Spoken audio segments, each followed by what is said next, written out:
She was supposed to be Africa's next global superstar, but now Tyla is facing questions that could destroy her career before it even begins.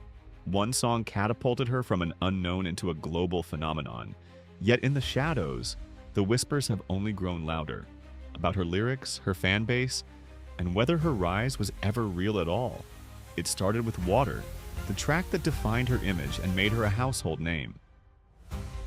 On the surface, it looked like a viral success story, but when critics began listening closer, the controversy became impossible to ignore. Lyrics like "Make me sweat," "Make me hotter," "Make me lose my breath," "Make me water" hit differently when the majority of her fan base turned out to be girls between the ages of 7 and 17. Jaguar Wright, one of the most outspoken voices in the industry, called it disturbing that children were dancing and mimicking the moves to words meant for adults. Clips of kids imitating the choreography spread online, fueling outrage. Parents, activists, and even fans started to wonder, was this just bad judgment or something far more intentional? That suspicion opened the door to a wave of speculation. Many began to question if Tyla's rise was ever organic. Normally, international artists spend years grinding with mixtapes, club shows, and endless self-promotion before breaking through in the American market. Tyla, on the other hand, seemed to bypass all of that. The rollout of Water felt too perfect. A polished sound, a dance challenge ready to go viral, big stage appearances, and global distribution that looked like it had been planned months in advance. To some, it looked less like an artist's lucky break and more like a manufactured debut. The word industry plant quickly attached itself to her name. Then came the darker claims. Reports began to circulate that Tyla had signed secret deals with powerful figures behind the curtain, with an agenda that went beyond music. The allegations suggested she was positioned not just as a performer, but as an influence machine targeted at teenagers, pushing provocative lyrics and imagery to a vulnerable audience. The names compared alongside her were telling: Sexy Red, Lil Nas X, Lizzo, all artists accused by some of promoting scandalous narratives under corporate direction. Whether those comparisons were fair or not didn't matter. The seed of doubt was planted, and once that happens in music, it's hard to undo. At the same time, her numbers told a story of triumph. Her self-titled album crushed streaming records, hitting over 1 billion streams on Spotify within 3 months, and later surpassing 1.5 billion. It became the most streamed African female album in history, even outpacing Beyoncé's Cowboy Carter at one point. She took home a Grammy on her very first nomination, a dream scenario that most artists never touch in their lifetime. On paper, Tyla looked unstoppable, yet the higher she climbed, the louder the backlash grew. The turning point came during the VMAs.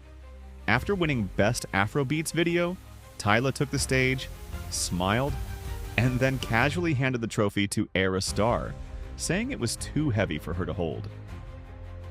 What might have been a lighthearted moment instantly backfired. The gesture looked dismissive, arrogant even, as though the award didn't matter. Fans who had supported her rise expected excitement, gratitude, humility. Instead, they saw detachment. And when Tyla doubled down online telling critics to shut the F up because she'd won regardless, the damage only deepened. But nothing compared to the storm that followed the resurfacing of an old interview where Tyla referred to herself as colored.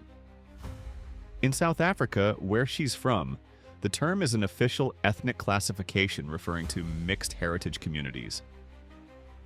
But in the United States, where most of her new fan-base lives, the word carries a deeply painful history tied to segregation and oppression. The reaction was immediate. African American fans accused her of ignorance, insensitivity, and disrespect.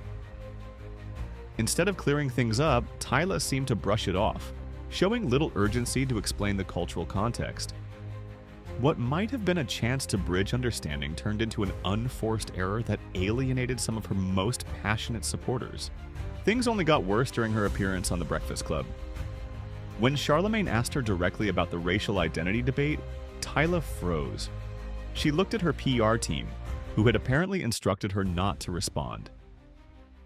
Later, it was revealed that her handlers had provided the show with a do not mention list of off-limits topics, including her racial identity, why she wasn't touring with Chris Brown, and comparisons to other artists like Rihanna. To Charlemagne, this was unacceptable, and he kept those moments in the interview. The result? Tyla came across as controlled, inauthentic, and unwilling to face real questions. The backlash divided her audience. In South Africa, many defended her, pointing out that colored has a different meaning and is part of their cultural reality. In the US, the majority of listeners felt disrespected. Online forums lit up with heated debates. One Nigerian commentator noted that the African American market is the biggest in the world, and without their support, no international artist can truly break through. Others argued that Tyla only seemed interested in chasing money, not connecting with communities. Meanwhile, whispers about her links to powerful figures like Clive Davis reignited conspiracy theories, with some fans saying they felt disturbed by the association.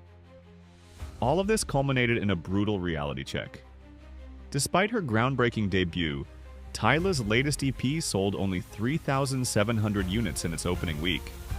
For an artist once hyped as the next global icon, those numbers were devastating.